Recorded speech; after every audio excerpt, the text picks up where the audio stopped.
Bismillahirrahmanirrahim. Assalamualaikum warahmatullahi wabarakatuh. Mari sama-sama kita mulakan sesi kita pada malam ini dengan bacaan Ummul Kitab Al-Fatihah agar Allah Subhanahu wa taala mempermudahkan urusan kita insyaallah. Ala hadhihi niyyah kullu niyatin shalat Al-Fatihah. A'udzu billahi minasyaitonir rajim. Bismillahirrahmanirrahim. Alhamdulillahi rabbil alamin. Ar-Rahmanir Rahim. Maliki yaumiddin. إياك نعبد وإياك نستعين اهدنا الصراط المستقيم صراط الذين أنعمت عليهم غير المغضوب عليهم ولا الضالين آمين الحمد لله رب العالمين والصلاة والسلام على أشرف الأنبياء والمرسلين سيدنا مولانا محمد وعلى آله وصحبه أجمعين قال سبحانك لا علم لنا إلا ما علمتنا إنك أنت العليم الحكيم قال رب اشرح لي صدري ويسر لي أمري واحلل عقدة من لساني يفقهوا قولي. Alhamdulillah, kita bersyukur kepada Allah Subhanahu wa taala kerana masih lagi diberikan kesempatan untuk kita berkumpul pada malam ini, sama-sama kita meneruskan perbincangan dan perkongsian daripada kisah Nabi Yusuf alaihissalatu wassalam dan juga daripada ahli keluarganya, dan insya-Allah kita akan sambung kembali perbincangan kita daripada slide ini. Tapi sebelum tu, sekadar nak memperingatkan kembali, surah Yusuf ini kalau kita lihat daripada susunan cerita kisah Nabi Yusuf alaihissalam, dia bermula dengan fasa yang pertama, itu fasa ujian dan juga fasa cubaan. Jadi ada ujian daripada adik-beradik, ujian di istana Al-Aziz dan juga ujian di dalam penjara. Kemudian masuk kepada fasa yang kedua, iaitu fasa kemenangan dan juga kenikmatan, iaitu perlantikan sebagai aziz di negara Mesir dan juga penghijrahan keluarga Nabi Yaqub alaihissalam ke negara Mesir itu sendirilah. Jadi dia dapat bertemu kembali dengan ahli keluarganya. Okey. Jadi ini ayat yang kita dah bincangkan pada minggu lepas, 2 minggu lepas. 2 minggu lepas. Allah SWT berfirman, "Iz qala Yusufu li abihi ya abati inni ra'aitu ahada asyara kawkaban wasyamsa wal qamara ra'aituhum li sajidin." Iaitu Nabi Yusuf berkata kepada ayahnya yang dia ini melihat 11 bintang, matahari dan juga bulan, dan dia lihat semuanya itu dalam keadaan sujud kepada Nabi Yusuf alaihissalam. Ini kita dah bincangkan pada 2 minggu lepas. Minggu lepas kita bacakan ayat ini, iaitu qala ya bunayya la taqsus ru'yaka ala ikhwatika fayakidu laka kaidah inna syaitana lil insani aduwwun mubin. Ayahnya berkata, dan ini adalah nasihat daripada ayahnya kepada Nabi Yusuf sendiri, iaitu ayahnya Nabi Yaqub. Wahai anakku sayang, la taqsus ru'yaka ala ikhwatika, janganlah engkau menceritakan mimpimu ini kepada adik-beradikmu, kerana nanti fayakidu laka kaidah, mereka akan merancang tipu daya yang tidak baik terhadapmu. Inna syaitana lil insani aduwwun mubin. Sesungguhnya syaitan itu bagi manusia adalah musuh yang nyata. Jadi dalam ayat kelima ini Allah SWT tekankan yang pertama berkenaan dengan kasih sayang dahulu sebelum kita bincang tentang arahan ataupun perintah yang nak kita berikan kepada orang. Iaitu pertama mula dengan hormat, kasih sayang, cinta, khususnya kepada anak kita dan juga orang-orang yang bersama-sama dengan kita lah. Ya bunayya, Nabi Yaqub berkata kepada anaknya, la taqsus ru'yaka ala ikhwatika, jangan kamu bagi tahu ataupun jangan kamu ceritakan mimpi kamu ini kepada adik-beradik kamu, ala ikhwatika. Iaitu bila kita belajar tentang perkara tersebut, ada perkara daripada sudut ahli keluarga kita ni yang boleh kita rahsiakan jika perkara itu boleh mendatangkan mudarat dalam kehidupan kita, ataupun mungkin sebagai seorang bapa yang mengenali anak-anaknya, dia tahu ada apa orang kata tu, ada perkara-perkara yang tak baik yang bakal berlaku kalau perkara ini kita kongsikan kepada mereka dan sebagainya. Jadi sebagai kebijaksanaan seorang bapa ataupun mungkin kita sebagai ibu bapa, kita boleh nampak daripada sudut anak-anak kita dan kita boleh cuba sesuaikan keadaan dalam kehidupan kita secara berumah tangga. Okey, la taqsus ru'yaka ala ikhwatika fayakidu laka kaidah inna syaitana lil insani aduwwun mubin. Jadi walaupun mungkin dalam hubungan adik-beradik tu ada sedikit orang kata tu macam bergaduh ataupun bertengkar ataupun tidak bersefahaman dalam satu perkara dan sebagainya, tapi mereka tetap adalah adik-beradik kita. Dan ingatlah, yang membuatkan kita ini mungkin berbeza pandangan ataupun kita ni ada sifat tak suka benci dengan ahli keluarga kita tu adalah datang daripada syaitan. Dan sebenarnya syaitan lah yang cuba memanipulasikan hubungan kita adik-beradik dan juga ahli keluarga kita yang lain. Jadi kena ingat, objektif utama apabila kita tidak bersetujuan adalah lebih daripada sudut teknikal, lebih daripada sudut pandangan kita sendiri, tapi jangan sampai ketidaksetujuan kita ataupun mungkin jangan sampai perpisahan ataupun berbeza pandangan kita itu menyebabkan kita ini langsung hilang hormat kepada ahli keluarga kita yang lain. Kerana itu adalah matlamat utama syaitan kepada manusia. Dan itu adalah janji dia kepada Allah Subhanahu Wa Taala yang dia akan cuba menyesatkan manusia sampai akhir zaman, sampai hari kiamat. Jadi kita jangan tertipu dengan perkara tersebut. Okey. Itu yang kita bincangkan pada minggu lepas. La taqsus ru'yaka. Jadi untuk nasihat Nabi Yaqub kepada anaknya Nabi Yusuf ada dua ayat, iaitu ayat yang pertama ni ayat yang kelima, kemudian ayat yang keenam, dan insya-Allah pada malam ini kita akan bincang dalam ayat keenam ini insya-Allah. Allah Subhanahu wa taala berfirman dalam ayat ke-6 surah Yusuf, auzubillahi minasyaitonir rajim, wa kadzalika yashtabika rabbuka wa yu'allimuka min ta'wilil ahadits wa yutimmu ni'matahu 'alaika wa 'ala ali yaquba kama atammaha 'ala abawayka min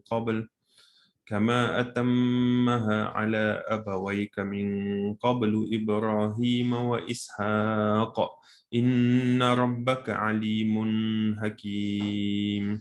Sadaqallahu azim.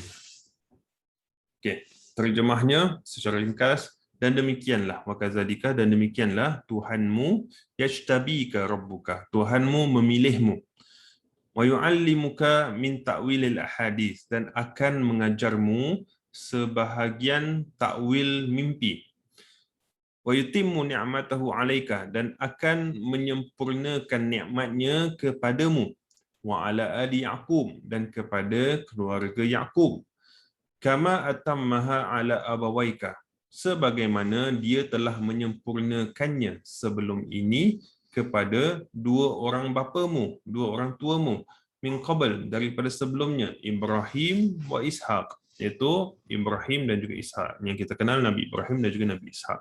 Inna rabbaka alimun hakim, sesungguhnya Tuhanmu maha mengetahui dan maha bijaksana. Ayat ke-6. Okey.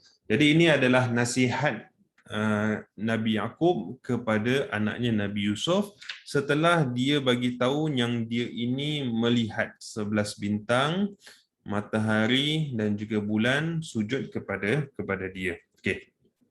Jadi ada beberapa perkara yang perlu kita ketengahkan. Okey, sebentar. Ada beberapa perkara yang kita ketengahkan, iaitu pertama, Allah Subhanahu wa taala mengatakan perkataan wakazalika, dan demikianlah.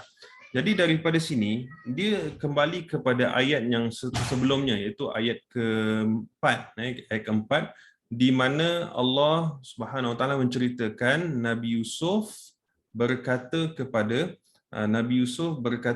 ayahnya, okey, wahai ayahku yang aku sayang, aku mimpi-mimpi dan sebagainya. Jadi di atas mimpi itu, dan daripada situ kita tahu bahawasanya Nabi Yusuf ni adalah orang yang telah dipilih oleh Allah Subhanahu wa taala menjadi orang yang istimewa. Okey, mengetahui tentang mimpi, dan dia tahu pun tentang tafsir mimpi tersebut. Bapanya pun pada ketika itu pun tahu tentang mimpi tersebut. Okey. Jadi daripada situ bapanya terus kata, dan demikianlah di atas kemuliaan, di atas kelebihan yang Allah Subhanahu wa taala berikan kepada Nabi Yusuf alaihissalam, Allah kata yashtabika rabbuka. Okey, yashtabika rabbuka. Demikianlah Tuhanmu memilihmu. Jadi perkataan kat sini dikatakan sebagai yashtabika. Yashtabika ni kalau daripada sudut bahasa Arab, dia maksudnya kita kata terjemahnya pilih. Okey. Tapi dalam bahasa Arab ada banyak juga perkataan-perkataan yang lain yang membawa maksud yang sama, iaitu pilih juga. Okey. Antara ni yang paling masyhur antara kita orang Melayu, biasanya kita gunakan perkataan ikhtiar. Okay? Ikhtiar. Pernah dengar perkataan ikhtiar? Ikhtiar tu kita kata sebagai apa? kita pilih lah, kita ikhtiar kan. Kalau kita ada dua perkara depan kita, contohnya kita apply kerja kan, ada satu kerja sini, ada satu kerja kat tempat lain, kita pilih mana yang paling baik, ikhtiar kita. Awak ikhtiarlah mana satu yang bagus untuk awak, macam itu kan kita katakan. Okay? Jadi kalau kita gunakan perkataan ikhtiar, dia datang daripada perkataan khair. Khair itu maknanya baik. Jadi ikhtiar membawa maksud dia memilih mana yang baik. Okay, ada dua perkara depan kita, kita pilih yang terbaik untuk kita. Okay, kalau contoh tempat kerja, kita pilih yang ini sebab ini lebih baik untuk kita, ataupun kita merasakan ini yang terbaik untuk kita, maka kita gunakan. Okay, kita pilih yang itu. Itu namanya yang pertama ikhtiar. Nombor dua, Allah juga pernah menggunakan perkataan istifa. Istifa, okay, datang daripada perkataan safwah. Okay, safwah itu bermaksud suci. Safwah itu bermaksud bersih. Okay, bersih. Jadi bila dalam bahasa Arab kita katakan istifa, itu pun maksudnya pilih, tapi pilih ni daripada sudut dia ini bersih daripada segala perkara. Maksudnya dia tak ada reason, tak ada sebab. Kalau Allah SWT pilihkan sesuatu perkara itu atas dasar memang Allah nak pilih dan tanpa sebab. Memang Allah pilih. Dan kita tak ada hak nak tanya Allah, kenapa kau pilih ni? Kenapa kau pilih Muhammad? Kenapa kau tak pilih Nabi lain jadi Nabi terakhir? Kenapa kau pilih malaikat ni dan sebagainya? Kenapa kau tak pilih malaikat yang lain untuk jaga dan sebagainya? Jadi itu nak dikatakan bahawasanya Allah Subhanahu Wa Taala memilih sesuatu perkara atas dasar kehebatannya, kemuliaannya, tanpa memerlukan pandangan kita, tanpa memerlukan orang kata tu nak explain kenapa saya pilih ni. Kenapa saya pilih? Tak perlu. Sebab tu Rasulullah sallallahu alaihi wasallam antara nama gelarannya adalah Mustafa. Okay, Mustafa. Kerana Rasulullah sallallahu alaihi wasallam dipilih oleh Allah Subhanahu Wa Taala menjadi nabi yang terakhir, menjadi orang yang paling mulia di muka bumi ini atas dasar pilihan Allah, tanpa kita memerlukan apa-apa alasan ataupun sebab daripada Allah Subhanahu Wa Taala. Maknanya dia suci daripada segala perkara yang lain. Okay? Jadi tak payah nak tanyalah kenapa Allah pilih Muhammad, asal nama Muhammad, asal bukan nama lain. Kenapa Muhammad ni orang dia berasal daripada Mekah, kenapa tak daripada negara kita, ataupun kenapa dia orang Arab, kenapa bukan orang ni. Ini adalah pilihan Allah Subhanahu Wa Taala, dan pilihan Allah adalah yang terbaik. Jadi istifa maksudnya pilih juga, tapi bermaksud pilih daripada sucinya tanpa memerlukan apa-apa pandangan dan juga tanpa memerlukan apa-apa alasan kepada yang lain. Okay, itu namanya istifa. Tapi kalau dalam ayat ini digunakan perkataan ishtiba. Wa kadzalika yashtabika. Okay, ishtiba ni pun maksudnya pilih juga. Tapi pilihnya kat sini kerana pilihan itu ada kriteria yang tertentu. Okay, kriteria yang tertentu. Saya kasih contoh. Kalau misalnya kata contoh kita sebagai kita sebagai ketua ataupun mungkin kita sebagai bos bos dalam satu company, kita nak pekerja-kerja dengan kita dan kita ada beberapa kriteria yang kita nak kepada orang yang nak kerja dengan kita. Contohnya kita mungkin buat bisnes driver ke, ataupun bisnes security ke, ataupun bisnes jadi doktor dan sebagainya. Kita perlu identify orang yang nak kerja ni, pastikan dia dapat hit kriteria yang kita letakkan. Okay, contohnya kalau kata sebagai seorang doktor, dia ada kepakaran, dia ada qualification, dia ada pengalaman, mungkin dia tahu nak rawat, dan fokus kita mungkin kita nak jadi nak cari doktor yang boleh rawat bahagian otak sebagai contoh, neurosurgeon kita kata. Jadi kita pilih orang yang ada kepakaran dan kita pilih dia tu sebab dia ada tugas yang khusus untuk dia buat. Tugas yang khusus dia buat. Okay? Jadi itu pun dinamakan sebagai pilih. Jadi biasanya kita gunakan untuk yashtabika ni adalah apabila dilantik atas dasar ada kriteria yang tertentu dan dia mampu untuk melakukan perkara tersebut. Dan dia mampu melakukan tugas tersebut. Okay? Jadi itu Allah SWT gunakan perkataan wa kadzalika yashtabika. Allah SWT pilih Nabi Yusuf alaihissalam untuk menjalani kehidupan yang akan datang. Ada sebab-sebab yang tertentu. Kenapa Allah tak pilih nabi-nabi yang lain sebab tak kena dengan zaman, tak kena dengan masa, tak kena dengan kekuatan, tak kena dengan kriteria yang Allah SWT nak. Jadi sebabkan Nabi Yusuf adalah orang yang paling baik untuk jalankan tugas ni. Jadi Allah pilih Nabi Yusuf untuk menjalankan tugasan dakwah terhadap adik-beradik, terhadap orang-orang yang berada di istana Al-Aziz, terhadap raja Mesir pada ketika itu dan sebagainya. Okay? Sebab ada certain kriteria. Okay? Jadi bukannya sahaja dia ini yang terbaik, bukan sahaja dia ini memang pilihan Allah tanpa ada apa-apa alasan, tapi sebab dia ada kriteria tertentu dan dia perlu jalankan tugas sebagaimana yang dipilih oleh Allah Subhanahu Wa Taala. Jadi saya kasih satu gambaran, tuan-tuan sekalian. Okay.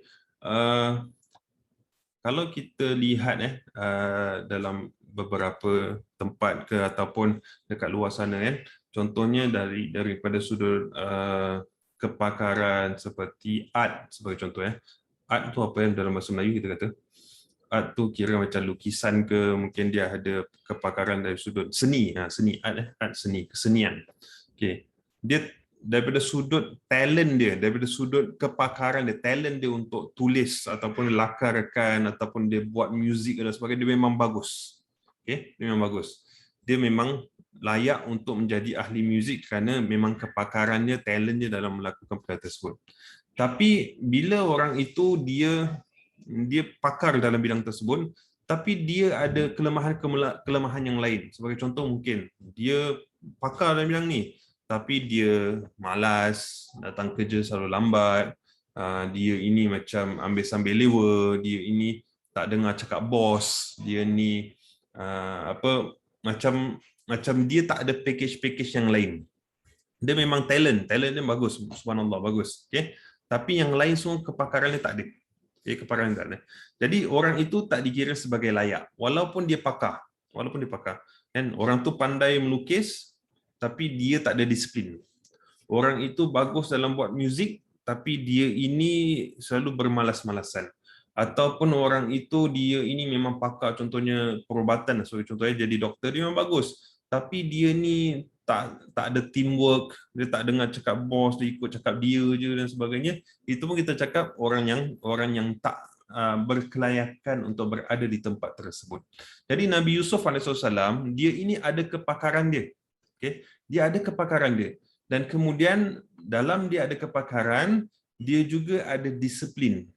Kerana telah dinasihatkan oleh bapanya Nabi Yaqub, okay, Allah kata kat sini wa kadzalika yashtabika rabbuka, yang pilih kamu ini bukan aku pilih, bukan Nabi Yaqub pilih, tapi yang pilih kamu ni adalah Allah Subhanahu Wa Taala. Dan bila Allah gunakan perkataan rabbuka, Tuhan kamu, bermaksud okay, bila dinamakan Tuhan, lawannya adalah hamba. Tuhan hamba. Jadi satu dalam ayat yashtabika ni dia macam mengangkat Nabi Yusuf AS. Okay, kamu ada talent.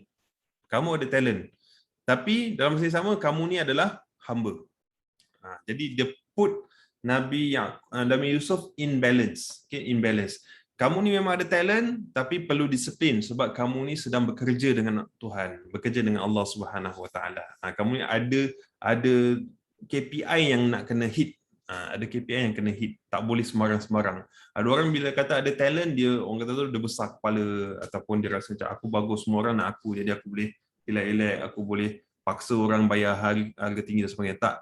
Tapi dia ini ada talent, dalam masa sama dia juga ada dia punya humbleness dalam dirinya. Dia ada tawaduk, dia ada sifat rendah diri, dia tahu kedudukannya di sisi Allah Subhanahu Wa Taala dan sebagainya. Jadi dia ada talent, dalam masa sama dia pun adalah hamba Allah Subhanahu Wa Taala. Wa kadzalika yashtabika rabbuka. Dan ini adalah pilihan Allah, bukan pilihan bapanya Nabi Yaqub, bukan pilihan orang lain, tapi pilihan Allah Subhanahu Wa Taala sebagai Tuhan. Wa yu'allimuka min ta'wilil ahadits, dan Allah mengajarmu, yu'allim, mengajar. Okey, kalau kita yu'allim ni datang daripada perkataan ilmu kan, ilmu.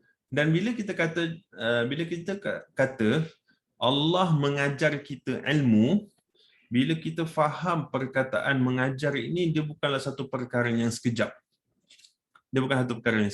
Okey, Tak ada orang kata macam saya ni boleh belajar dan saya boleh pakar dalam satu bidang ilmu dalam masa yang ringkas. Contoh 1 hari ataupun 1 jam ataupun 1 minggu dan sebagainya. Tak, dia akan makan tahun.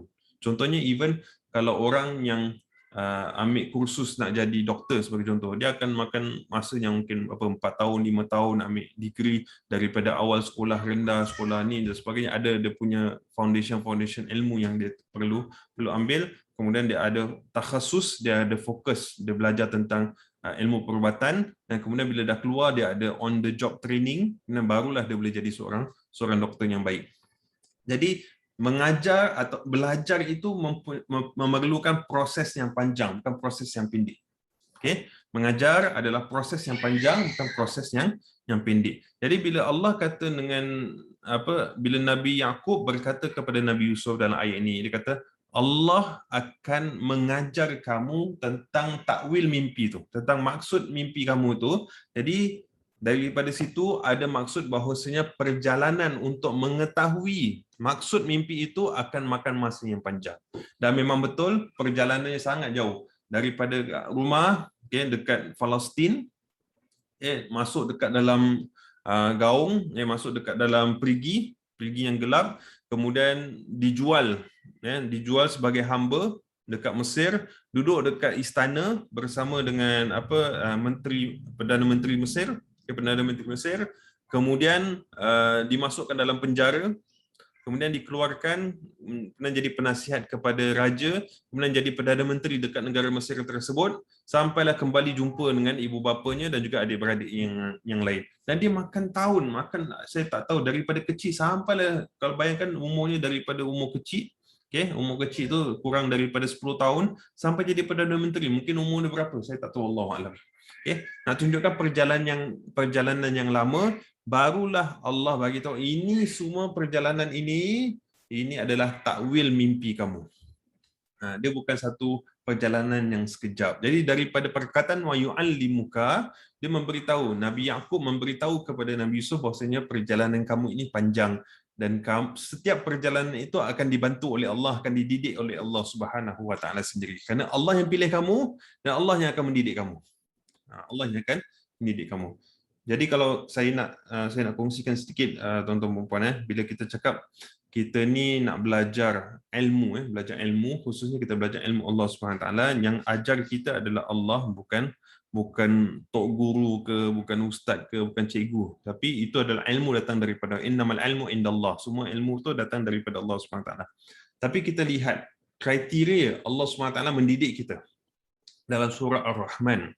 Allah SWT berkata dalam surah Ar-Rahman, Ar-Rahman 'allamal Quran. Betul tak? Sebelum Allah bagi tahu kita semua, Allah ni mengajar kita Al-Quran, 'allamal Quran. Allah yang mengajar kita Al-Quran. Allah bagi tahu dahulu bahawasanya dia itu adalah Ar-Rahman, yang Maha Pengasih. Yang Maha Pengasih, yang sayang sangat kepada hamba-hambanya, yang cinta, yang kasih, yang akan bertahan, akan bersama-sama, akan bersabar dengan hamba-hambanya. Dan Allah gunakan perkataan Ar-Rahman, yang Maha Pengasih. Kita faham dengan perkataan Ar-Rahman itu adalah Maha Pengasih. Saya kasih satu contoh sebagai seorang cikgu lah. Saya tahu kat sini ada cikgu, ada ustazah kan kat sini. Kalau misalnya kata kita ajar dalam satu kelas ada berapa 40 orang, mungkin kat sini ada 10 orang ataupun 20 orang ya. Kita mengajar, dah ajar mungkin setengah jam, 1 jam kita berbual, sekali ada satu anak murid angkat tangan. Ustaz, saya tak faham. Dan kita try tu ajar lagi lah, tapi mungkin kita bagi kita kasih angle yang berbeza, ataupun mungkin method yang berbeza supaya dia dapat faham maksud dari apa yang kita sampaikan. Dia angkat tangan lagi lepas tu, dia kata dia tak faham juga. Saya kata okeylah, awak tak faham tak apa, yang lain boleh balik dulu, awak duduk dengan saya ajar awak face to face ataupun one to one. One to one, berbual dengan awak, saya akan terangkan dengan awak secara langsung. Dah ajar setengah jam dah berbual dengan dia, kemudian dia angkat tangan lagi, kata, Ustaz, saya tak faham, Ustaz. Awak kalau tak faham, malam ni awak balik rumah saya, kita tidur, kan, saya talaki dengan awak.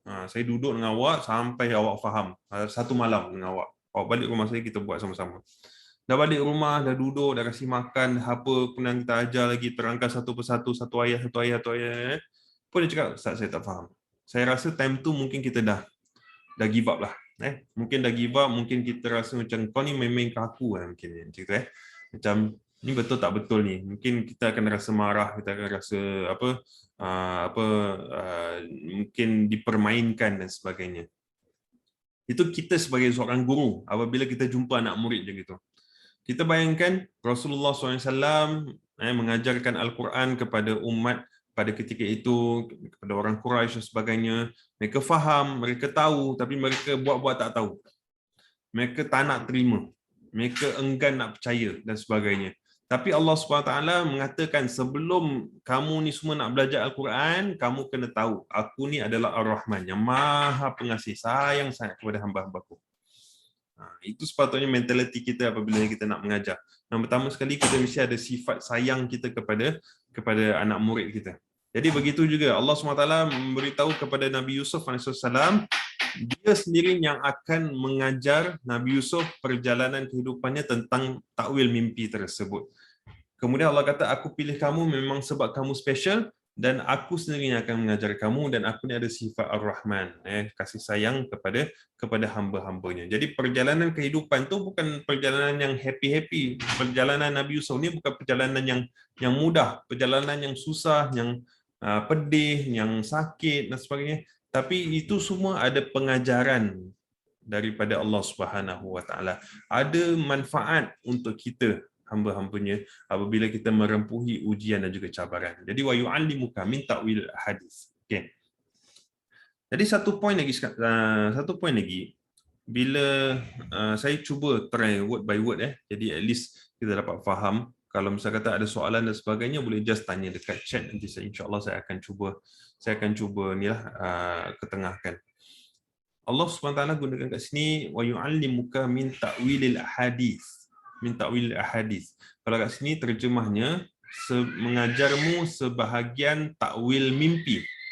Tapi kalau sebelum ni, ayat sebelumnya, Allah tak gunakan perkataan al-ahadis. Allah gunakan perkataan ru'ya. La taqsus ru'yaka inni ra'aitu fil manam. Aku nampak ra'aitu fil manam. Dia nampak 11 bintang bulan matahari.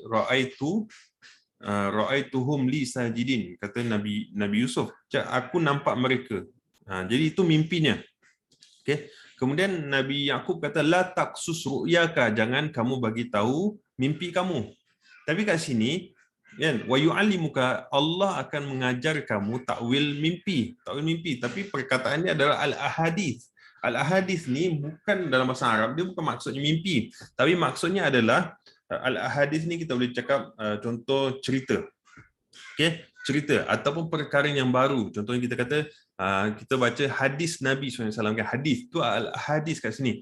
Al-hadis tu adalah apa sahaja yang disandarkan kepada Nabi SAW daripada kata-kata, daripada perbuatan, daripada ikrar Nabi SAW. Jadi maknanya hadis ni it's not just something yang kita mimpi, tapi dia ada ucapan, dia ada kata-kata, perbuatan, perbualan seseorang dan sebagainya. Jadi maknanya is a speech, okay? A speech ataupun is an event.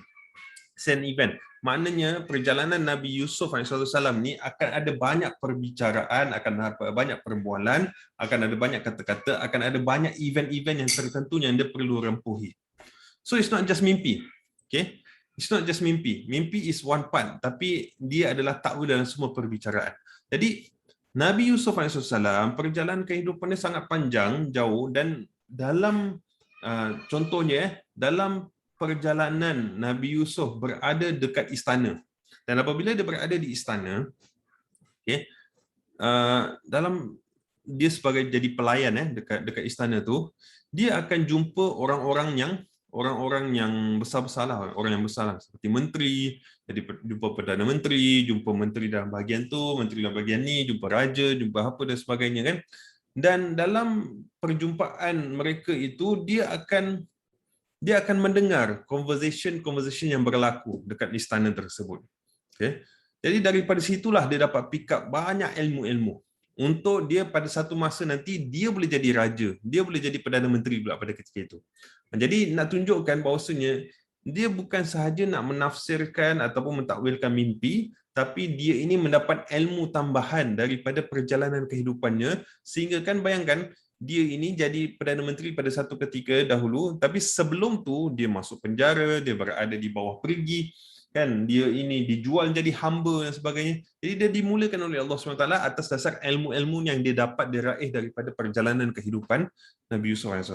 Jadi al-ahadith dekat sini is not just maksudnya mimpi, tapi semua perkara ada manfaatnya. Semua cerita, semua sets of event yang dilalui oleh Nabi Yusuf ada manfaat yang perlu dia belajar. Jadi dia macam ibarat nak bagi tahu semua musibah yang akan dilanda, dia tahu okey ada pengajaran dia. Ada perkara yang perlu belajar. Berada ke bawah perigi, ada pengajaran dia. Kena ambil, kemudian dijual, ada pengajaran. Dia kena letakkan dalam dirinya, ini ada hikmah. Ini ada hikmah. Sebab Allah pilih aku. Sebab Allah pilih aku. Sebab bapa dia dah kata awal, Allah pilih kamu. Sebab kamu ada gift ataupun kamu ada talent dan kamu ada tugas yang perlu dijalankan. Allah pilih aku. Jadi pelayan dekat istana, sebab Allah pilih aku. Ada hikmah, ada kelebihan dia. Kemudian masuk dalam penjara, ada hikmahnya. Digoda oleh isteri Al-Aziz, ada hikmahnya. Kemudian tafsir mimpi raja, kemudian jadi Perdana Menteri, ada hikmah. Semuanya dia kena letakkan dalam dirinya itu, ada hikmah dalam semua yang berlaku. Kerana yang ajar ini adalah Allah Subhanahu Wa Taala, bukan manusia yang biasa, bukan manusia lain, tapi adalah Tuhan Nabi Yusuf sendiri, itu Allah Subhanahu Wa Taala. Jadi ini nasihat Nabi Yaqub kepada anaknya Nabi Yusuf. Dia kata, Allah pilih kamu. Kemudian Allah akan ajar kamu banyak cerita, banyak kisah, banyak perkara. Jadi semuanya, apa perkara yang kamu rempuhi, tabah, kerana ini adalah pilihan Allah Subhanahu Wa Taala, bukan pilihan aku sebagai bapa, bukan pilihan adik-beradik kamu, bukan pilihan orang lain, tapi pilihan Allah Subhanahu Wa Taala. Jadi itu yang dipupukkan dalam hati Nabi Yusuf daripada awal. Dan itu sahaja conversation yang ada antara Nabi Yusuf dan juga bapanya Nabi Yaqub, 2 ayat ni. Bayangkan tuan-tuan dan puan sekalian, kita ni yang mungkin hari-hari dengan anak kita. Okay. Lagi-lagi sekarang tengah work from home ke, tengah home based learning, hari-hari daripada dia kecil umur setahun sampailah dia dah primary school, mungkin secondary school sikit dan sebagainya, tapi kita masih risau lagi. Kita masih risau kalau dia kat luar, mungkin dia dengan kawan-kawan ke, mungkin dia dekat apa sebagainya, sama ada kita risau dia ini daripada sudut kenderaan, dia dia main-main dekat trafik ke, kita risau. Ataupun mungkin kita rasa dia ini influence dengan perkara-perkara yang tak baik di luar sana, ataupun dia ini mencampur dengan orang-orang yang tak baik dan sebagainya. Kita risau sangat. Tapi padahal kita daripada kecil sampai besar bersama dengan mereka.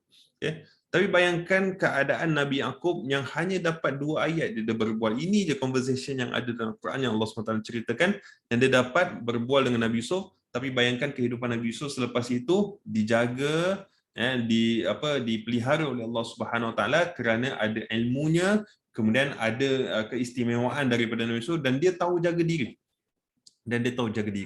Jadi kita sebagai seorang bapa ataupun mungkin kita sebagai seorang ibu, kan, ada perkara yang boleh kita kontrol, ada perkara yang kita tak boleh kontrol. Yang boleh kita kontrol adalah kita memberikan bimbingan dan didikan kepada anak-anak.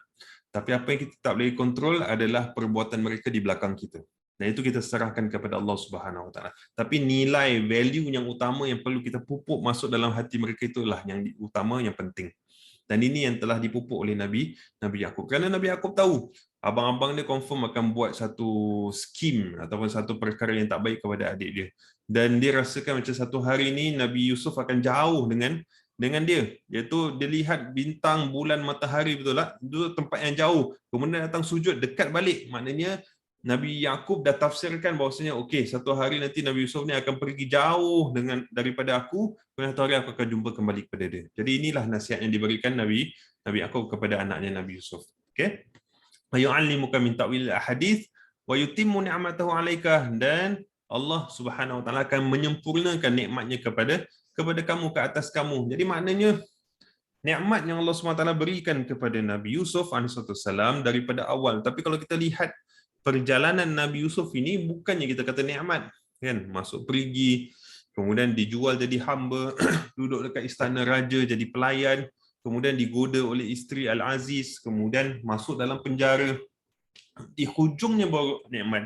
Jadi bayangkan berpuluhan tahun umurnya tu, dia dalam keadaan sengsara, dia dalam keadaan apa orang kata tu ditekan, dia dalam keadaan tidak dapat kebebasan, berjauhan dengan keluarga, dengan ibu bapa, dengan adik-beradik dan sebagainya. Tapi Allah kata Allah akan menyempurnakan nikmatnya. Allah akan menyempurnakan nikmatnya. Jadi dalam kita mengharungi cabaran kehidupan kita, kita sebagai ibu bapa sebagai contoh, ketahuilah membesarkan anak-anak itu adalah satu ujian, satu cabaran yang besar, bukan satu cabaran yang kecil. Okay? Tapi yakin bahawasanya apabila kita dah berikan pendidikan yang awal, berikan values kepada mereka, Allah akan sempurnakan nikmat itu pada hari kemudian. Mungkin pada waktu yang mungkin kita dah tak ada lagi. Tapi dengan ketiadaan kita, anak kita dapat terus mewarisi legasi kehidupan kita ataupun mungkin mendoakan kita dan kita dapat keberkatan. Dan itulah nikmat Allah Subhanahu Wa Taala kepada kita, hamba-hambanya. Jadi usaha kita tu perlu ada, okay? Usaha kita tu perlu ada dan Allah akan menyempurnakan nikmat. Dan Allah bagi tahu kepada Nabi Yaqub, Allah bagi tahu kepada Nabi Yusuf, Allah akan sempurnakan nikmat seperti mana Allah sempurnakan nikmat itu kepada nabi-nabi yang terdahulu. Okay. Nikmat, okay, kalau kita lihat kat sini, wa yutimmu ni'matahu 'alaika, kepada kamu, ke atas kamu, iaitu Nabi Yusuf, wa 'ala ali Yaqub, dan juga kepada ali Yaqub, kepada keluarga Yaqub. Jadi kat sini bila kita lihat cerita ni, abang-abang dia kan tipu dia. Abang-abang dia yang letakkan dia dekat perigi, kemudian dia lari, koyakkan baju, jumpa bapak bilang dia dah kena makan serigala. Kita dah belajar perkara tersebut, atau mungkin kita dah tahu tentang kisah tersebut, tapi kita akan go through that insya-Allah minggu depan ataupun minggu seterusnya. Jadi dekat sini Allah gunakan nikmat itu akan disempurnakan kepada Nabi Yusuf dan juga kepada keluarga Yaqub. Itu Nabi Yaqub yang sedang berbual dengan anak yang Nabi Yusuf ni. Jadi kata keluarga Nabi Yaqub pun akan dapat nikmat. Keluarga Nabi Yaqub akan nikmat. Keluarga Nabi Yaqub bukan saja Nabi Yaqub, tapi anak-anak pun dikira sebagai keluarga Nabi Yaqub dan juga keturunannya akan adalah daripada keturunan Nabi Yaqub. Jadi bila kita belajar tentang adik-beradik Nabi Yusuf, cakap takkan diorang dapat nikmat juga Dia dah lah tipu bapa kan, dia ini tinggalkan adik dia seorang-seorang dekat bawah perigi, kemudian hilang dan sebagainya. Macam mana mereka boleh dapat nikmat? Dia dengki dengan bapa dia, dia kutuk bapa dia. Kemudian macam mana boleh dapat nikmat? Nikmatnya bukanlah berada di awal, tapi nikmatnya berada di hujung kehidupan mereka. Kerana apa? Apabila mereka bertemu kembali di Mesir, dan mereka ni bukan dia kata istilah dia tunduk sujud kepada Nabi Yusuf, tapi dia malu dengan keadaan apa yang mereka telah lakukan berpuluhan tahun yang lalu. Kemudian mereka minta maaf, minta ampun dengan Allah Subhanahu Wa Taala, dan itu adalah nikmat yang Allah berikan kepada mereka, iaitu taubat. Ingat tuan-tuan dan puan sekalian, kawan-kawan yang ada di sini, taubat itu adalah nikmat daripada Allah Subhanahu Wa Taala. Kalau kita ada peluang untuk bertaubat, itu adalah nikmat daripada Allah. Bila kita dalam keadaan memerlukan Allah dan kita sebut ucapan Allah, itu adalah nikmat daripada Allah Subhanahu Wa Taala. Kerana kita kembali kepada Allah. Jadi jangan sesekali kita meremehkan taubat kita kepada Allah. Kalau kita kata Rabi'atul Adawiyah, seorang wali Allah, dia pernah berkata, istighfar kamu ataupun istighfar kita ini memerlukan istighfar. Istighfar kita memerlukan satu lagi istighfar. Maksudnya apa? Kadang-kadang bila kita istighfar kepada Allah, mungkin kita tak mendalami maksud istighfar itu apa. Astaghfirullahalazim. Istighfar kita tu tak sempurna. Jadi kita perlu istighfar dengan istighfar kita. Subhanallah, tu deep ya, dalam ya. Dia nak katakan itu adalah nikmat yang besar daripada Allah apabila kita berkesempatan untuk taubat. Walaupun mungkin dulu kita jahat macam mana pun dalam kes ini, mereka tinggalkan anak mereka, adik mereka, kemudian tipu bapa mereka, mereka kutuk bapa mereka yang namanya seorang nabi. Tapi bila mereka minta maaf, bertaubat kepada Allah Subhanahu taala, Allah sempurnakan nikmat mereka, Allah bagi nikmat kepada mereka dan keturunan mereka semua menjadi keturunan para nabi. Keturunan para nabi. Jadi daripada Nabi Yaqub, ada yang Nabi Yusuf, bahawa keturunannya semua adalah nabi, sampailah kepada Nabi Musa, sampailah kepada Nabi Zakaria, sampailah kepada penghujung kehidupan nabi-nabi Bani Israel, iaitu Nabi Isa alaihissalam. Itu semua adalah datang daripada keturunan Nabi Yusuf, Nabi Yaqub alaihissalam. Jadi semua ni adalah nikmat daripada Allah. Keturunan mereka semua adalah para anbiya. Jadi ini adalah nikmat yang Allah berikan kepada mereka. Kama atammaha ala abawaika min qablu Ibrahim wa Ishaq. Seperti mana Allah telah menyempurnakan ke atas dua orang bapamu yang sebelum ini, iaitu Ibrahim dan Ishaq. Okey. Jadi ini saya nak point outkan sikit. Kalau kita belajar tentang Nabi Yusuf, bapanya Nabi Yaqub, betul? Yusuf bin Yaqub. Yaqub bapanya adalah Ishaq. Jadi Yusuf bin Yaqub bin Ishaq. Ishaq bapanya adalah Ibrahim, Nabi Ibrahim. Jadi kalau ikut turutan, Yusuf bin Yaqub bin Ishaq bin Ibrahim. Tapi kat sini ini adalah kata-kata Nabi Yaqub kepada Nabi Yusuf. Jadi Yusuf bin Ishaq kan, ala ali Yaqub.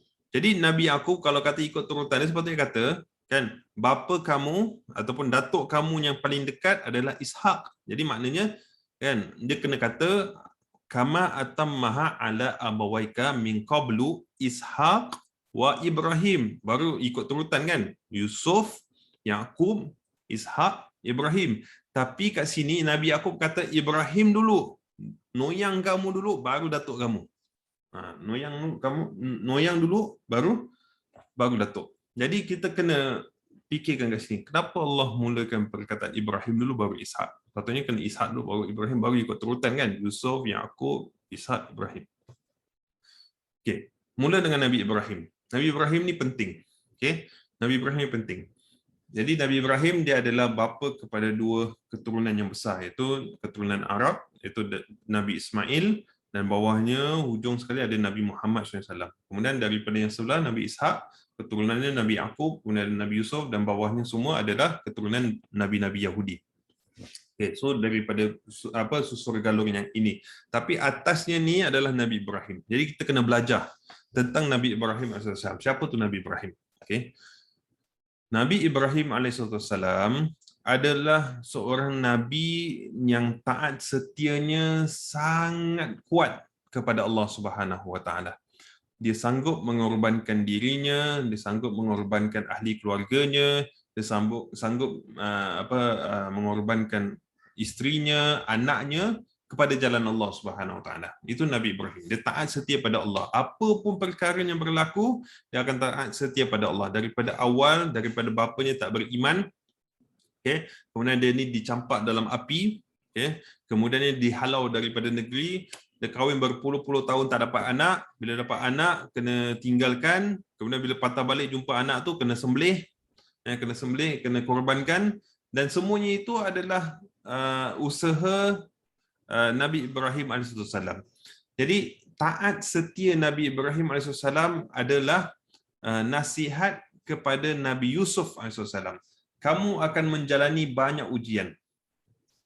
Seperti mana Nabi Ibrahim telah melalui ujian tersebut. Bayangkan tuan-tuan, kalaulah kita sebagai seorang bapa, Allah perintahkan kita bunuh anak, kita tak akan sanggup buat.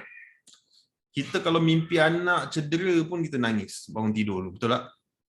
Kita kat bilik sebelah, kita tidur, mimpi, bukan-bukan mungkin, kan anak sakit ke, anak jatuh ke, anak aksiden dan sebagainya, kita bangun, kita terus masuk bilik anak kita kan. Kita cari, oh dia ada, oh dia ada, oh selamat. Tapi kita dah nangis dulu. Sebab apa? Kita risau. So, sekarang ni Nabi Ibrahim, dia ini mimpi, dia sembelih anak dia. Dan mimpi para Nabi itu betul, dia adalah wahyu daripada Allah. Wahyu daripada Allah. Dan itu adalah perintah. Walaupun hatinya berat untuk jalankan amanah itu, tapi dia tetap jalankan juga. Kerana ini amanah. kerana taat setia kepada Allah. Nabi Ibrahim pada waktu mudanya dicampak dalam api. Kita kalau dah kena sentence macam gitu, mungkin kita cakap, okeylah tak payahlah, okeylah kamu tak nak beriman, tak apalah, aku pergi kat tempat lain atau aku jalan dan sebagainya. Jangan sampai bunuh lah istilahnya. Walaupun dia kena campak dalam api, dia tetap percaya ini adalah ketentuan Allah dan dia okey, no problem. Dia buat juga. Hatta waktu Nabi Ibrahim dicampakkan dalam api, malaikat Jibril datang jumpa dia. Malaikat Jibril datang jumpa Nabi Ibrahim. Dia kata, nak aku tolong apa-apa tak? Nak aku tolong apa-apa? Kena campak ni, tak kena campak. Malaikat datang kepada Nabi Ibrahim, dia kata, nak aku tolong apa-apa? Jawapan Nabi Ibrahim pada waktu dia kata, kalau daripada engkau, fala. Okay? Kalau daripada engkau, Jibril, aku tak nak. Tapi kalau daripada Allah, Allah tahu apa yang aku perlukan. Tak perlu nak ditanya. Tak perlu nak disoal, tak perlu nak diminta. Allah tahu apa yang terbaik untuk aku. Itu serah dirinya kepada Allah Subhanahu Wa Taala. Itu Nabi Ibrahim AS. Okay? Jadi kita semua ni ataupun Nabi Yusuf dalam kisah ni diingatkan tentang perjalanan legasi bapa, kan? Bapa kita yang paling tinggi iaitu Nabi Ibrahim AS. Okay? Itulah perlunya taat setia kita kepada Allah. Begitu kuat imannya kepada Allah SWT, dan itu yang nak diajar Nabi Yaqub kepada anaknya Nabi Yusuf. Kamu kena taat setia kepada Allah SWT. Walaupun kamu ini dijual, walaupun kamu ini digoda oleh isteri Al-Aziz dengan kekayaan, dengan kecantikan, dengan harta yang banyak, dengan pangkat yang tinggi dan sebagainya, kamu tetap beriman kepada Allah. Walaupun kamu dimasukkan dalam penjara, Nabi Ibrahim dicampakkan dalam api, dia dimasukkan dalam penjara, pun dia tetap beriman kepada Allah. Sampaikan dia katakan, masuk penjara ni lebih aku suka, lebih aku cinta, lebih aku rindu, lebih aku mengharapkan daripada aku ni mendapat kemurkaan Allah Subhanahu Wa Taala. Okey, semua itu ujian yang dia ada tu, dia taat setia kepada perintah Allah Subhanahu Wa Taala, kerana Allah yang didiknya satu persatu. Wa yu'allimuka min ta'wil hadis. Sebab tu dimulakan dengan Nabi Ibrahim. Baru dimulakan dengan Nabi Ishak. Ya, memulakan Nabi Ibrahim dan dilakukan Nabi Ishak. Jadi Nabi Ibrahim ini kalau dalam Quran dikatakan adalah bapa kita.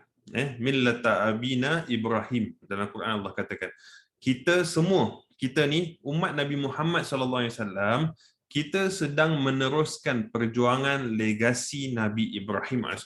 Kerana semua, boleh katakan, semua majoriti amalan kita kepada Allah, ibadah kita kepada Allah ada bersangkutan dengan Nabi Ibrahim AS. Betul tak? Solat sebagai contoh. Kiblat kita adalah Kaabah. Siapa yang bina Kaabah? Nabi Ibrahim dan juga Nabi Ismail AS. Kita lakukan ibadah ibadah puasa, ibadah zakat, semuanya ada bersangkutan dengan legasi Nabi Ibrahim. Haji, tuan-tuan dan puan sekalian. Haji itu sendiri, manasik haji, tawaf, sa'i, cerita tentang Siti Sarah dan juga Nabi Ismail. Hijr Ismail, lontar jamrah, korban, semuanya adalah legasi Nabi Ibrahim. Jadi kita ni sedang meneruskan legasi kehidupan Nabi Ibrahim AS, iaitu mengorbankan diri kita ke jalan Allah Subhanahu Wa Taala. Jadi Nabi Ibrahim ni bukan figur yang kecil, figur yang besar. Sebab tu dinasihatkan ingat tentang legasi bapa kita, iaitu Nabi Ibrahim AS. Okay? Dan kemudian baru disebutkan tentang Nabi Ishak, dan Nabi Ishak ni adalah datuk kepada Nabi Yusuf AS. Okay? Jadi ini nak tunjukkan kemuliaan Nabi Ibrahim dan juga kehebatan Nabi Ibrahim, dan kita semua ni yang sedang belajar ni, kita semua meneruskan legasi Nabi Ibrahim AS. Inna rabbaka alimun hakim. Sesungguhnya Tuhanmu maha mengetahui dan maha bijaksana. Dan dalam perjalanan kehidupan kita, dalam kita merempuhi cabaran, dugaan, ujian dalam kehidupan kita, kadang-kadang kita terlepas pandang. Kenapa benda ni berlaku kepada aku? Kenapa perkara ini aku yang kena rempuh dan sebagainya? Kadang-kadang kita macam rasa give up kan. Kita cakap macam, kenapa aku? Kenapa tak dia? Aku ni semayang, aku ni puasa, aku ni bayar zakat dan sebagainya, tapi kenapa aku diuji, bukan dia diuji dan sebagainya. Inna rabbaka alimun hakim. Allah tu maha mengetahui, maha bijaksana. Satu poin juga yang perlu saya tekankan kat sini, kita katakan kita semua ni apabila kita menjalani ujian tersebut, kita kena ingat, kita semua adalah dipilih. Kita yashtabika rabbuka. yashtabika. Perkataan ishtiba ni pun digunakan dalam ayat yang lain, dalam surah yang lain. Allah gunakan perkataan ishtiba kepada kita semua kena teruskan perjuangan Nabi Ibrahim alaihissalam. Okay. Allah pilih kita sebab kita ada certain kriteria dalam diri kita ni yang kita mampu menjalankan tugas. Jadi kalau misal kata contoh kita ada anak, anak tu adalah tugasan kita, adalah cabaran kita, adalah ujian kita. Kita boleh cakap kenapa kita ada banyak anak ni tapi satu anak ni perangai dia lain, macam bukan anak saya gitu, bukan anak aku kan. Nak cakap dia macam mak bukan, macam bapak bukan, dia perangai sendiri. Tapi itu adalah anak aku. Dan Allah letak dia sebagai anak kita sebab Allah memang pilih dia tu jadi anak kita. Kalau misal kata dia tu adalah anak orang lain, Allah akan letak kat tempat orang lain. Tapi Allah letak kat tempat kita dan itu jadi tugas kita. Dan sebab kita ada qualification untuk menguruskan anak tersebut. Kalau misalnya kata contoh kita berada di tempat kerja ke ataupun kita berada di sekolah dan sebagainya, memang Allah pilih letak kita kat situ dan kita ada qualification, ada kepakaran untuk menjalankan tugas tersebut. Jadi apa saja ujian kita di sisi Allah Subhanahu Wa Taala, apa saja ujian dalam kehidupan kita, kita kena ingat, kita ni dipilih. We are the chosen one. And we are the chosen one to go through that difficulty, to go through that challenges. Okay, then we have the right tools, we have the right qualification for us to go through, and Allah will teach us. Allah will teach us every single thing to go through to that phase. Okay, jadi kita jangan rasa macam asal aku, asal bukan dia. Kenapa anak aku macam gini? Kenapa tak macam gitu? Kenapa tak macam anak dia? Kenapa suami saya macam gitu? Kenapa tak macam gini? Kenapa isteri saya macam gitu? Kenapa isteri saya tak macam gini dan sebagainya? Ini semua Allah letak kerana kita mampu untuk rempuh perjuangan dan ujian tersebut. Dan bayangkan tuan-tuan dan puan sekalian, ini adalah nasihat seorang bapa kepada anaknya. Nasihat kasih sayang, nasihat mesra, nasihat manja dan juga ibarat macam saying goodbyes kepada anak. Macam nak mengucapkan selamat tinggal. Jadi dia kasih apa yang penting dalam kehidupan untuk dia teruskan perjuangan. Okay, subhanallah. Ini dalam satu ayat yang tuan-tuan malam ni kita baca, satu ayat je macam-macam perkara yang dapat kita keluarkan. Tapi saya belum habis lagi. Jadi mungkin hari ini satu ayat jugalah insya-Allah. Okay, jadi kalau kita lihat dalam ayat ni, ayat yang ke-6 yang kita baca ni, kalau kita lihat ayat dia ada lihat di hadapan dan juga lihat di belakang. Ayat yang disusun oleh Nabi Yaqub AS ni ada fokus di hadapan, purpose kita in life. Bila kita kata kita tengok hadapan, kita kena lihat purpose kehidupan. Kalau kita hilang arah, hilang purpose, kita akan tak tahu nak pergi mana. Okay? Jadi ayat pertama, yang the first part of that ayat, ayat 6 ni Allah kata wa kadzalika yashtabika rabbuka wa yu'allimuka min ta'wil ahadits. Ini Allah bagi kemuliaan. Allah bagi tahu kepada Nabi Yusuf, okay, Nabi Yaqub bagi tahu kepada Nabi Yusuf, first Allah pilih kamu. Okay, because kamu ada that skill, you have that talent, you have that skill, you have that qualification to do this job. Okay, Rabbuka, but remember you are a slave to Allah Subhanahu Wa Taala, to your Lord. Maknanya kamu buat talent tapi kamu ni bersangkutan kepada Allah Subhanahu Wa Taala. Jadi purpose-nya Nabi Yusuf untuk rempuh jalan lepas ni sebab dia gifted, dia ini adalah slave of Allah Subhanahu Wa Taala. Jadi dia ada purpose. Kadang-kadang kita ni macam lost, kita macam malas nak beribadah kan, malas nak solat ke, malas nak ngaji. Sebab apa? Kita hilang arah. Kita hilang arah. Macam kenapa aku nak solat Sebab hilang arah. Once kalau kita tahu arah kita akan terus buat. Kita akan terus buat. Okay? Sama juga dalam kerja. Kalau kita rasa kita hilang arah kita, kerja ni sebab apa nak buat apa dan sebagainya. Jadi kita akan rasa mendak, kita akan rasa boring dan kita akan cuba cari purpose yang lain. Jadi keep our purpose right, iaitu tujuan kita dalam hidup ini membesarkan anak, hubungan dengan ibu bapa, hubungan dengan adik-beradik, hubungan di tempat kerja, jiran tetangga semuanya adalah kerana Allah Subhanahu Wa Taala. Itu purpose kita. Jadi ayat ni first dinasihatkan ada purpose di hadapan. Ingat, tengok kat depan. Okay? Yashtabika rabbuka wa yu'allimuka min ta'wil ahadits. Kemudian bila kamu nak lihat belakang, okay? Jangan lihat apa orang lain buat, tapi lihat identity kamu. Go back and look at your identity. wa yutimmu ni'matahu 'alaika. Allah telah menyempurnakan nikmat ke atas kamu, ke atas keluarga Nabi Yaqub, dan sebagaimana Allah memberikan nikmat kepada datuk nenek moyang kamu, iaitu Nabi Ibrahim dan juga Nabi Ishak. Jadi itu adalah identiti kita. Jadi ibarat Nabi Yaqub katakan kepada Nabi Yusuf, kamu akan menjalani banyak ujian dan cabaran macam mana Nabi Ibrahim telah menjalani ujian dan cabaran.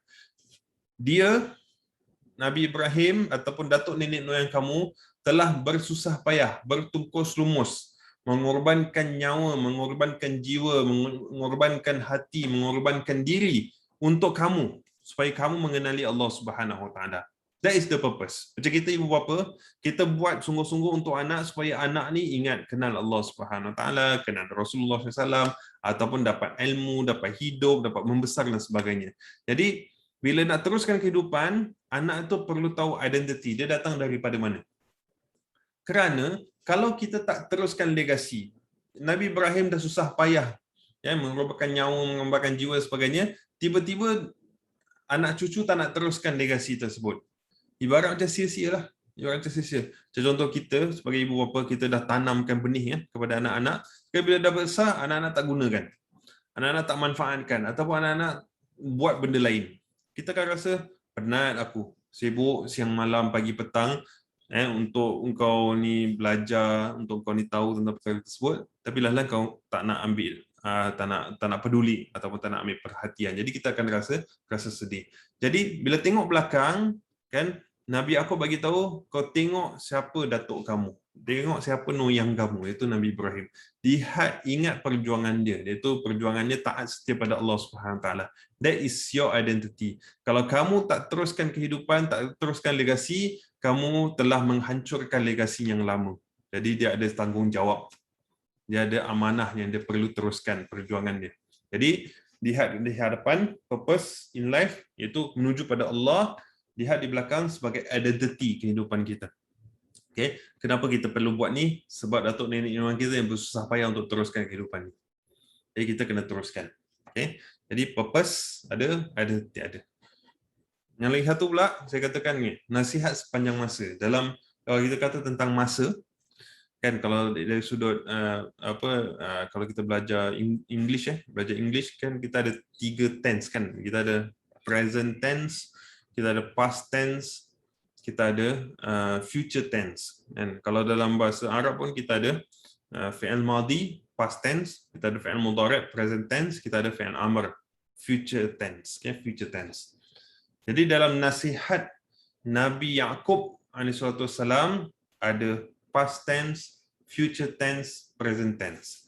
Jadi first dalam ayat ke-5 dia katakan la taqsus ru'yaka ala ikhwatika. Jadi jangan bagi tahu adik-beradik kamu. Itu adalah present tense. Maknanya sekarang ni jangan bilang. Itu present tense. Apa yang dia perlu buat sekarang. Kemudian dia ceritakan tentang future tense. Yashtabika rabbuka wa yu'allimuka min ta'wil hadis. Allah akan mengajar kamu. Allah pilih kamu, Allah akan mengajar kamu tentang takwil mimpi tersebut. Future tense. Perkara yang akan datang. Kemudian ada past tense, kama atamaha ala abawaika min qabli Ibrahim wa Ishaq. Kemudian ceritakan tentang yang lepas, past tense. Iaitu cerita tentang datuknya Nabi Ibrahim dan juga Nabi Isa alaihissalam, yang mana Allah telah bagi nikmat kepada mereka. Jadi ada past tense, future tense, present tense. Ini adalah nasihat yang telah dikumpulkan dalam Al-Quran daripada Nabi Yaqub kepada anaknya yang sayang, iaitu Nabi Yusuf alaihissalam. Subhanallah. Sangat mulia, sangat hebat ayat-ayat Allah Subhanahu Wa Taala, penuh dengan hikmah, penuh dengan kebijaksanaan, penuh dengan mutiara-mutiara ilmu. Alhamdulillah, selama 3 minggu ni kita cuma dapat baca 3 ayat je tuan-tuan puan sekalian, tapi saya mengharapkan agar 3 ayat ini banyak mendapatkan manfaat kepada kita dalam membina rumah tangga yang sejati, membina rumah tangga yang berdasarkan cinta kita kepada Allah Subhanahu Wa Taala, insya-Allah. Wallahu taala alam bisawab. Alhamdulillah, saya bagi ruang mungkin 2-3 minit ni, saya minta kepada teman-teman yang ada seperti biasa, boleh tuliskan dekat dalam chat pengajaran apa yang kita dapat daripada malam ini, ataupun mungkin ada soalan-soalan ataupun pertanyaan yang nak tanya. Dipersilakan, saya bagi ruang untuk kita berbual dan berbincang, insya-Allah. Boleh tuliskan dalam chat. Okay. Alhamdulillah, terima kasih Puan Supriyati ya. Taubat adalah nikmat besar daripada Allah. Yes. Kalau misal kata contoh kita dapat interview semua orang yang dah meninggal dunia. Okay. Kita tanya dia, apa yang awak nak buat sekarang kalau kamu dapat kembali at least 1 minute lah. 1 minute kembali daripada kubur tu keluar dekat dunia ni, 1 minit ni apa awak nak buat? Mesti dia akan cakap nak istighfar kepada Allah, taubat kepada Allah SWT. Jadi nikmat, kita masih dapat lagi nikmat tersebut. Tapi ramai yang berada dekat bawah sana tu dah tak ada dapat nikmat tu, itu taubat pada Allah. Jadi itu adalah nikmat kerana kita boleh ucapkan astagfirullahalazim, istighfar kita kepada Allah Subhanahu Wa Taala. Okay. Terima kasih Puan Supriyati. Yang lain ada nak fungsikan?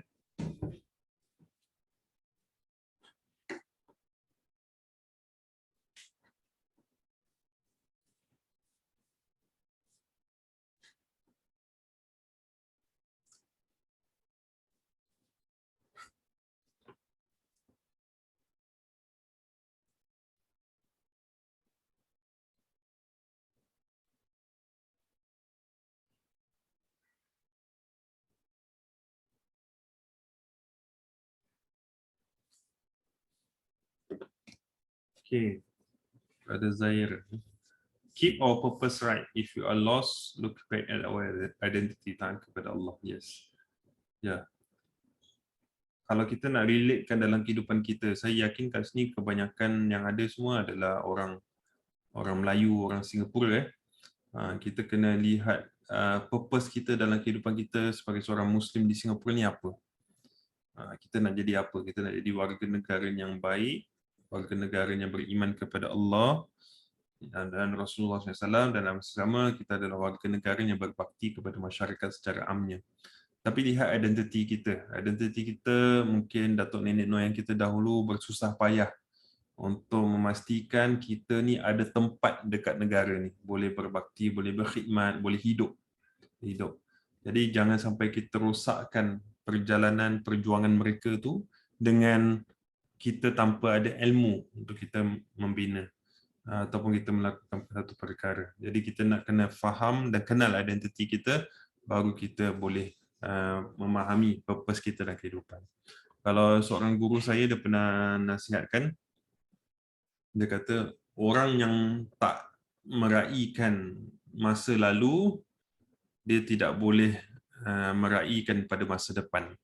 Ataupun orang yang tak melihat di belakang, dia tak boleh maju ke depan.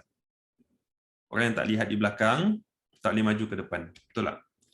Kita ada kereta, kan, mesti ada side mirror, ada rear mirror dan sebagainya, nak kena tengok belakang kan. Padahal kita nak jalan depan, tapi kenapa nak kena tengok belakang? Sebab kita nak kena tahu adakah sesuai untuk kita bergerak macam gini, ada kereta kat belakang ke, incoming ke dan sebagainya. Sebab kita nak tahu adakah selamat untuk kita terus menuju ke depan. Jangan sampai kita salah langkah. Jadi macam itulah kehidupan kita. Okay, thank you. Brother Zair. Ada yang lain? Ada ramai ni kat sini, boleh bagi sedikit pointers ataupun mungkin pengajaran yang kita ambil pada hari ini.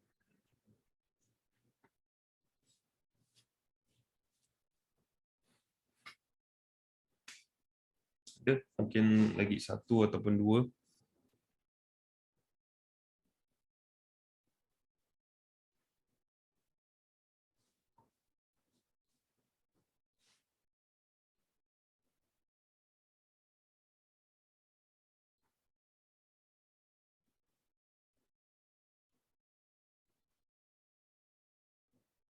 Tak ada?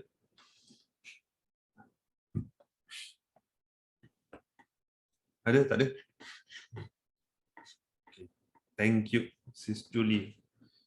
Kena ingat, bila kita diuji, sebenarnya kita boleh menjalani dengan yes. La yukallifullahu nafsan illa usaha. Doa yang selalu kita baca, la yukallifullahu nafsan illa usaha. Allah SWT tidak meletakkan kita dalam satu bebanan, dalam satu perkara, melainkan kita dapat mampu merempuhi ujian dan juga bebanan tersebutlah. Jadi maknanya bila kita berada dalam satu tempat tu, ujian ataupun cabaran dan sebagainya, memang Allah dah letak certain qualities untuk kita go through that challenge. Jadi kita kena fahamlah yang kita ni dipilih oleh Allah sebagai seorang Muslim beriman menjadi hamba Allah Subhanahu Wa Taala, dan kita ada dia punya right tools untuk kita mengatasi cabaran tersebut. Yes, betul. Terima kasih. Whatever that's given to us by Allah, rezeki anak kita dipilih, He knows that we are qualified. Yes, it's the same. It's the same point.